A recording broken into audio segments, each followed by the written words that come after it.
2021년 우리 6월 13일 우리 주일 예배, 우리의 몸과 마음 모든 뜻과 정성 다해서 오늘로 살아서 역사하시는 만군의 주 여호와 우리 하나님 아버지 앞에 나오시는 귀하고 복된 이 시간 되기를 간절히 원합니다.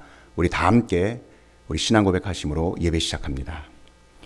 전능하사 천지를 만드신 하나님 아버지를 내가 믿사오며 그 외아들 우리 주 예수 그리스도를 믿사오니 이는 성령으로 잉태하사 동정녀 마리아에게 나시고 본디오 빌라도에게 고난을 받으사 십자가에 못 박혀 죽으시고 장사한 지 사흘 만에 죽은 자 가운데서 다시 살아나시며 하늘에 오르사 전능하신 하나님 우편에 앉아 계시다가 저희로서 산자와 죽은 자를 심판하러 오시리라. 성령을 믿사오며 거룩한 공예와 성도가 서로 교통하는 것과 죄를 사하여 주시는 것과 몸이 다시 사는 것과 영원히 사는 것을 믿사옵나이다. 아멘.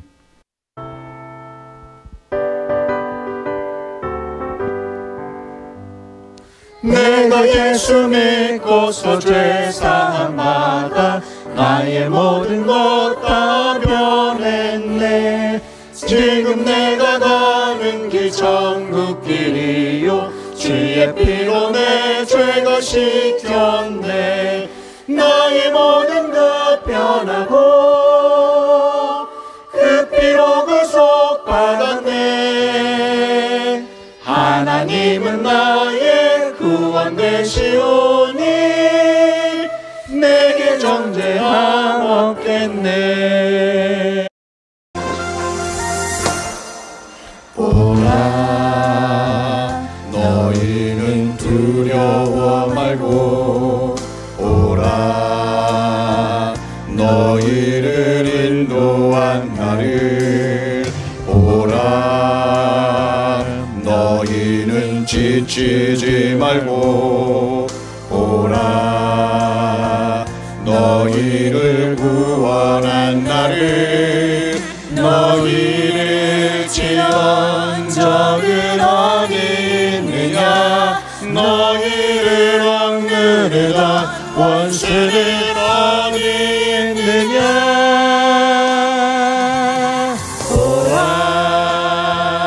하나님 구원을 오라 하나님 능력을 너희를 위해서 싸우신 주의 손을 보라. 보라 하나님 구원을 보라 하나님 능력을 너희를 위해서 싸우신 주의 손을 보라. 마가복음 4장 35절부터 41절까지 말씀입니다. 그날 저물 때에 제자들에게 이르시되 우리가 저편으로 건너가자 하시니 그들이 무리를 떠나 예수를 배에 계신 그대로 모시고 가매 다른 배들도 함께 하더니 큰 광풍이 일어나며 물결이 배에 부딪혀 들어와 배에 가득하게 되었더라. 예수께서는 고물에서 베개를 베고 주무시더니 제자들이 깨우며 이르되 선생님이여 우리가 죽게 된 것을 돌보지 아니하시나이까 하니 예수께서 깨어 바람을 꾸짖으시며 바다더러 이르시되 잠잠하라 고요하라 하시니 바람이 그치고 아주 잔잔하여지더라. 이에 제자들에게 이르시되 어찌하여 이렇게 무서워하느냐 너희가 어찌 믿음이 없느냐 하시니 그들이 심히 두려워하여 서로 말하되 그가 누구이기에 바람과 바다도 순종하는가 하였더라. 그가 누구이기에 바람과 바다도 순종하는가. 믿음의 참된 예배자, 우리 마가복음 4장 35절에서 41절 말씀입니다. 이 본문 말씀은 제자들이 갈릴리 바다에서 큰 풍랑을 만났지만 예수님께서 거친 풍랑을 잔잔하게 하신 기적의 사역입니다. 이스라엘 사람들에게 있어서 이 바다의 영적 의미는 위험한 곳 혹은 죄가 많은 세상을 상징한다고 볼 수 있습니다. 이런 영적 의미 속에 갈릴리 바다에서 예수님의 말씀 사역은 여느 때와 같이 계속 이어지고 있었습니다. 그때도 날이 저물어 늦은 시간이고 모두가 지쳐 있었을 때였지만 예수님의 말씀 사역과 치유 사역은 멈추실 줄 몰랐습니다. 예수님과 함께 할 때 여기저기에서 수많은 사람들이 몰려왔고 예수님의 인기는 식을 줄 모르는 상황에서 제자들은 덩달아 신이 났을 것입니다. 밥을 먹지 않아도 배고프지 않았고 몸이 피곤하고 지쳤어도 마음과 영혼은 행복했던 것입니다. 그야말로 하나님 나라가 곧 다가올 것만 같은 놀라운 예수님의 갈릴리 지역 사역을 경험하고 있는 중에 예수님께서 제자들에게 말씀하셨습니다. 우리가 저편으로 건너가자. 해도 저물어가고 있는 때에 저편으로 가자고 하신 예수님. 저편을 가려면 이 가버나움에서 갈릴리 바다를 한참 가로질러 건너야 이 동남쪽 부근에 위치하고 있는 데가볼리 지방에 속한 거라사에 도착할 수 있는 것이었습니다. 제자들은 예수님의 이 명령에 두말할 것도 없이 즉각적으로 순종의 길로 나갔습니다. 그런데 지형적으로 갈릴리 바다는 해수면보다 약 한 200여 미터 이상 낮고 주변 사방에는 높은 산들로 둘러싸여 있는 곳이었습니다. 간혹 해가 저문 밤에 헬몬산에서 요단 계곡 방향으로 이상기류가 흐를 땐 엄청난 바람이 갈릴리 바다로 강하게 불어닥쳐 큰 풍랑이 종종 일어나곤 했습니다.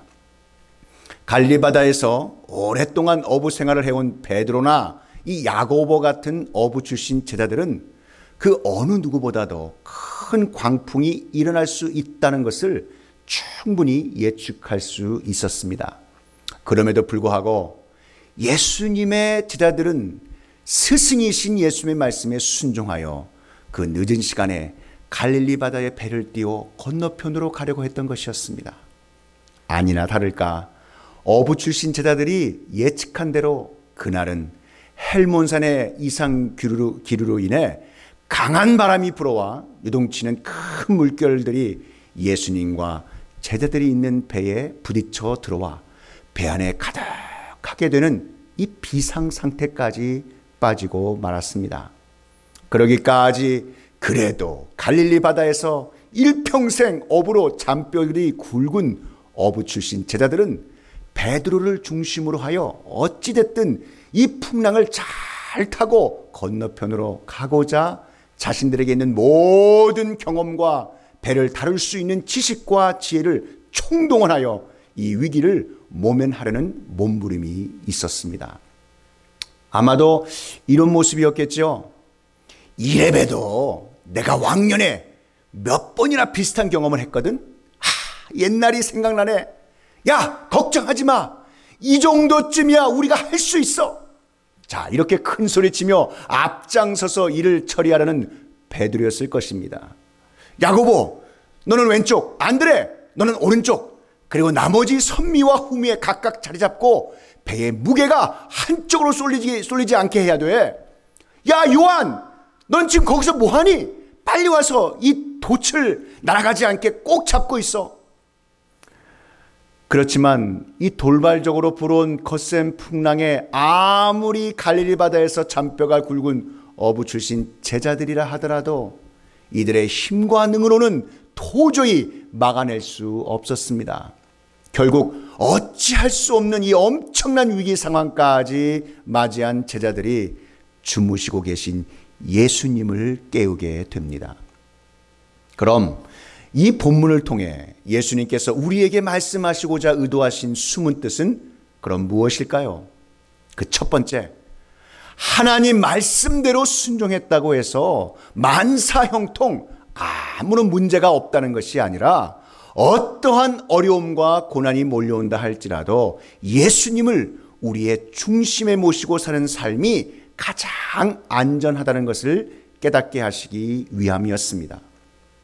이 본문의 가장 큰 의무는 이것입니다. 예수님의 명령하신 말씀에 순종했는데 큰 풍랑과 같은 어려움을 만나더라는 것입니다. 예수님을 더 잘 믿어보려고 했고 더 열심으로 신앙생활을 하려고 했는데 아니 생각지도 않은 문제들이 여기 저기에서 일어난다면 믿음이 흔들리고 하나님을 의심하는 일까지 벌어지는 경우가 있지는 않았습니까? 하나님이 말씀하신 대로 행하면 그래도 이 정도쯤은 잘 넘어가게 하시든가 아니 미리 이런 일이 일어나지 않도록 막아주시든지 아니 그렇게 하셨어야죠. 이렇게 여러분 하나님 앞에 물으며 불평 어린 마음은 들지 않으셨습니까? 당시 제자들은 이러한 힘든 상황에도 불구하고 예수님의 명령하신 말씀에 즉각적으로 순종했습니다. 그런데 이 헬몬산의 이상 기류로 인한 아주 거센 풍랑을 만나게 된 것이었습니다.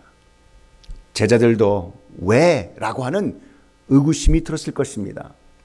아니 말씀에 순종했는데 아니 이런 예수님이 우리와 같은 어부 출신이 아니라 목수 출신이셔서 아까 출발했을 때 이 어부 출신인 내가 좀 예수님께 좀 잘 말씀드렸어야 했는데 내 이럴 줄 알았어. 41절을 보시기 바랍니다. 그들이 심히 두려워하여 서로 말하되 그가 누구이기에 바람과 바다도 순종하는가 하였더라. 아직도 예수님이 누구이신지 정확히 알지 못하고 있다는 사실입니다. 어부 출신 제자들은 충분히 예상할 수 있었던 상황이었고 막상 그 상황에 닥쳤을 땐 나름 자신들 스스로 풍랑의 문제를 해결해 보려는 온갖 시도가 있었음을 알 수 있습니다. 그런데 어부들인 자신들도 해결 못한 것을 목수 출신이신 예수님께서 하시다니 그는 누구인가 서로 묻고 있는 것입니다. 그럼 왜 예수님께서는 제자들의 즉각적인 순종에도 불구하고 이런 풍랑의 시험을 허락하신 것일까요? 예수님께 순종했으니 이런 어려움쯤이야 아니 그 예수님의 능력이라면 충분히 피하여 가거나 아예 일어나지 않도록 하실 수 있는데 말입니다. 예수님께서 거센 바람을 꾸짖으시며 잠잠케 하신 후에 어리둥절한 제자들에게 어찌하여 이렇게 무서워하느냐 너희가 어찌 믿음이 없느냐 말씀하셨습니다. 바로 믿음의 문제였던 것입니다. 믿음이란 하나님의 말씀이 나의 삶을 변화시켜 하나님의 뜻대로 사는 것이라 정의할 수 있습니다. 그저 믿습니다 라는 말만이 아니라 믿음의 대상인 하나님께서 하신 말씀이 우리 삶 속에 역사하시도록 내 자신을 내어드려 하나님의 뜻대로 사는 삶을 말하는 것입니다.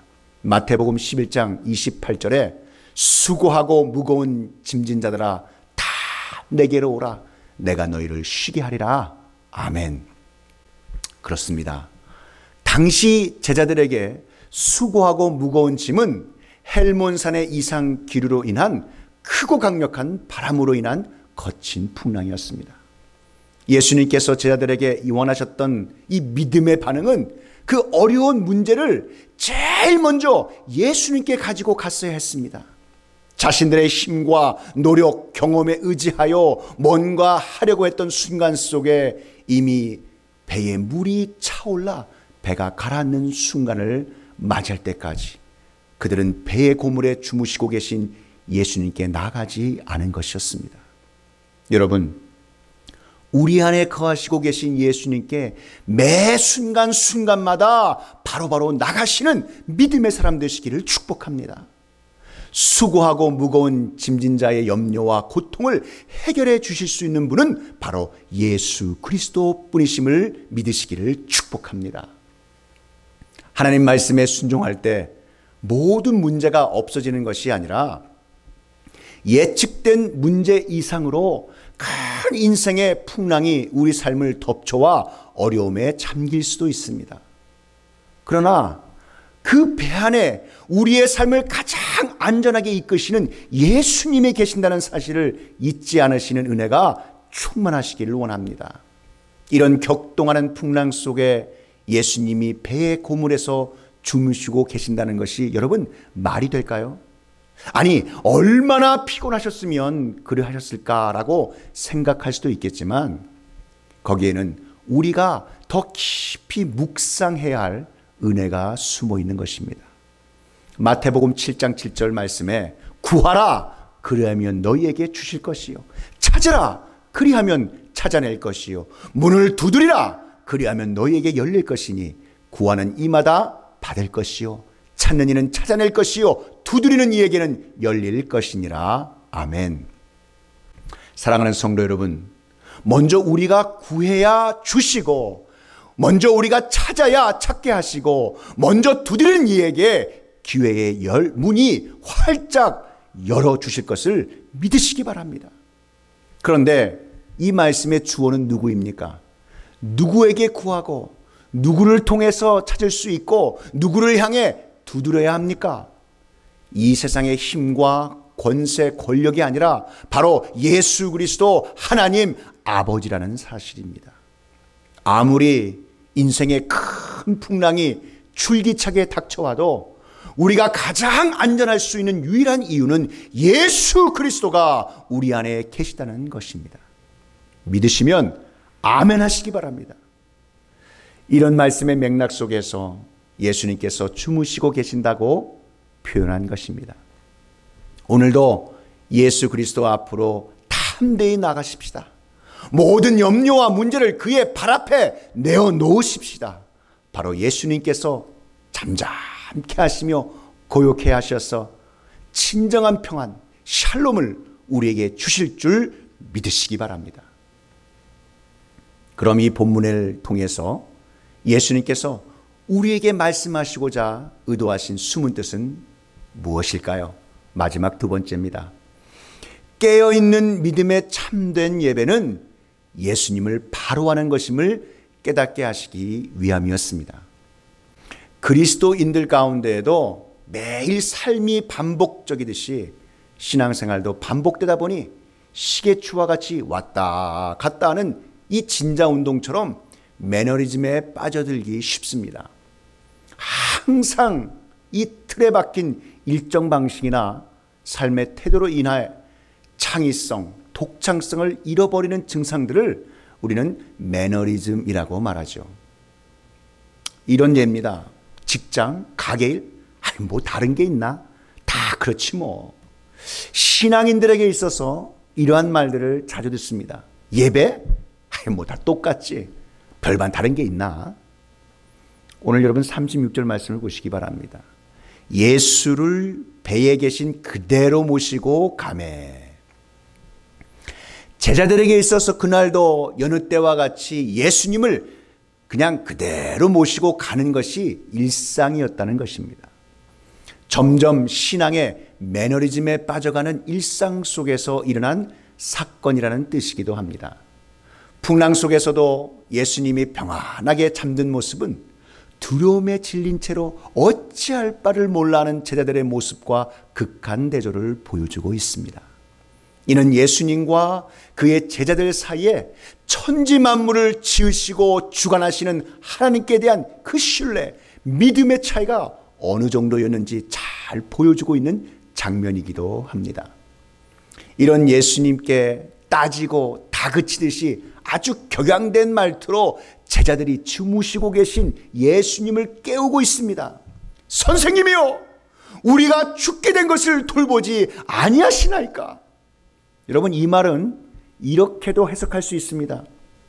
아, 예수님, 우리가 누구 때문에 이렇게 이 고생을 하고 있는데, 아니 정작 저편으로 가자고 한 당사자이신 예수님은 어찌 이렇게 태평스럽고 여유롭게 잠을 주무시고 계십니까? 정말 예수님, 이럴 수 있습니까? 이 상황을 영적으로 본다면 사실 예수님이 주무시고 계신 것이 아니라 매너리즘에 젖어 영적인 수면 상태에 빠져버린 제자들을 풍랑이라는 환경을 통해서 깨우시고 계시다는 사실로 볼 수 있다는 것입니다. 하나님의 자녀들에게 있어 깨어 있음이란 바른 예배의 모습을 온전히 회복하는 것이라고 볼 수 있습니다. 신령과 진정으로 하나님 아버지께 자신을 산제물로 온전히 바치는 것을 바른 예배라고 볼 수 있다는 것입니다. 예수님께서 하나님 아버지 앞에 그 십자가에 스스로 산제물 되셔서 그의 모든 물과 피를 다 쏟아 하나님의 구원의 섭리를 이루신 진정한 산예배자가 되셨듯이 우리도 우리에게 맡겨진 각자의 십자가를 지고 나는 날마다 충돌하고 외쳤던 사도 바울 선생처럼 우리의 마음과 정성을 다하여 예수님께 나아가는 그것이야말로 하나님께서 찾으시는 진정한 예배자인 줄 믿습니다. 하나님께서는 예배를 통해 우리를 향한 하나님의 뜻을 깨닫게 하시고 그가 보내신 예수 그리스도가 누구이신지 바로 알게 하셔서 우리로 하여금 영생을 얻게 하십니다. 요한복음 17장 3절 말씀에 영생은 곧 유일하신 참 하나님과 그가 보내신 자 예수 그리스도를 아는 것이니이다. 잔뼈가 굵은 최고 어부 출신 제자들의 온갖 노력에도 불구하고 더 이상 손을 쓸 수 없는 상태, 즉 물결이 배에 부딪혀 들어와 배에 가득하게 되었더라. 이러한 상태에 이르자 그때서야 예수님께 나오는 제자들의 모습을 봅니다. 그래도 감사한 것은 제자들이 예수님께 나왔다는 사실입니다.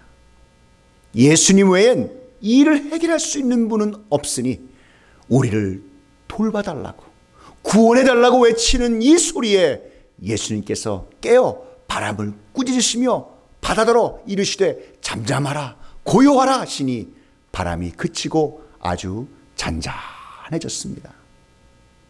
이것이 바른 예배의 능력인 줄 믿습니다. 예배의 중심은 하나님이시고 예수님을 통해 하나님께서 영광 받으시는 것입니다. 제자들이 거친 풍랑에 당혹스럽고 그 무서워서 두려움에 덜덜 떠는 그 마음을 가지고 예수님께 나왔지만 예수님의 말씀 앞에서 무력화되어지는 광풍과 풍랑을 경험하는 것이 진정한 우리의 예배가 되어야 될 줄 믿습니다. 잔잔해진 이 바다를 뒤로하고 예수님께서 제자들을 보시며 이렇게 말씀하십니다. 어찌하여 이렇게 무서워하느냐? 너희가 어찌 믿음이 없느냐? 빌립보서 4장 6절 말씀을 보시기 바랍니다. 아무것도 염려하지 말고 다만 모든 일에 기도와 간구로 너희 구할 것을 감사함으로 하나님께 아뢰라. 우리는 때때로 불안과 염려 때문에 어찌할 바를 몰라 할 때가 있지는 않았습니까? 그 원인은 믿음 없음이 문제인 것입니다. 베드로전서 5장 7절에 너희 염려를 다 주께 맡기라. 이는 그가 너희를 돌보심이라. 예수 그리스도를 아는 것이 능력의 근본이 되는 줄 믿으시기 바랍니다. 우리와 함께 하시는 분이 누구인지 확실히 깨닫는다면 우리의 인생을 가로막는 그 어떠한 큰 시련과 시험이 와도 조금도 두려워하지 않을 수 있는 것은 전능하신 하나님께서 우리의 능력 되시기 때문입니다. 이 말씀을 깨달아 하는 귀하고 복된 우리 모든 성도님들 되시기를 축복합니다. 요한일서 4장 4절 말씀에 자녀들아 너희는 하나님께 속하였고 또 그들을 이기었나니 이는 너희 안에 계신 이가 세상에 있는 자보다 크심이라. 아멘. 사랑하는 성도 여러분, 오늘의 이 말씀을 맺고자 합니다. 오늘 본문 말씀을 통해 예수님께서 우리에게 말씀하시고자 하신 그 의도하신 숨은 뜻은 하나님 말씀대로 순종했다고 해서 만사형통 아무런 문제가 없다는 것이 아니라 어떠한 어려움과 고난이 몰려온다 할지라도 예수님을 우리의 중심에 모시고 사는 삶은 가장 안전하다는 것을 깨닫게 하시기 위함입니다. 또한 깨어있는 믿음의 참된 예배는 예수님을 바로 하는 것임을 깨달아 하나님의 자녀인 성도님들의 삶 가운데 하나님의 크신 은혜가 충만하시기를 우리 구주 예수 그리스도의 이름으로 축원합니다. 기도하겠습니다. 사랑과 은혜가 충만하신 하나님 아버지, 본문 말씀을 통해서 예수님께서 우리에게 말씀하시고자 의도하신 숨은 뜻은 하나님 말씀대로 순종했다고 해서 만사 형통 아무런 문제가 없다는 것이 아니라 어떠한 어려움과 고난이 몰려온다 할지라도 예수님을 우리의 중심에 모시고 사는 삶은 가장 안전하다는 것을 깨닫게 하시기 위함임을 알게 하시며 깨어있는 믿음의 참된 예배는 예수님을 바로 하는 것임을 깨달아 하나님의 자녀인 성도님들의 삶 가운데 하나님의 크신 충만한 은혜를 경험하는 하나님의 자녀들이 다 되어질 수 있도록 축복 허락하여 주시옵소서. 오늘 주신 말씀 감사하고 우리 구주 예수 그리스도의 이름으로 기도하옵나이다. 지금은 우리 구주 예수 그리스도의 구속의 은혜와 만극하신 하나님 아버지의 그 크신 사랑하심과 성령 하나님의 감화 감동 위로교통 충만케 하심이 그가 누구에게 바람과 바다도 순종하는가 믿음의 참된 예배자 이 진리의 말씀이 선포되는 곳곳마다 이제로부터 영원히 함께 있을지어다.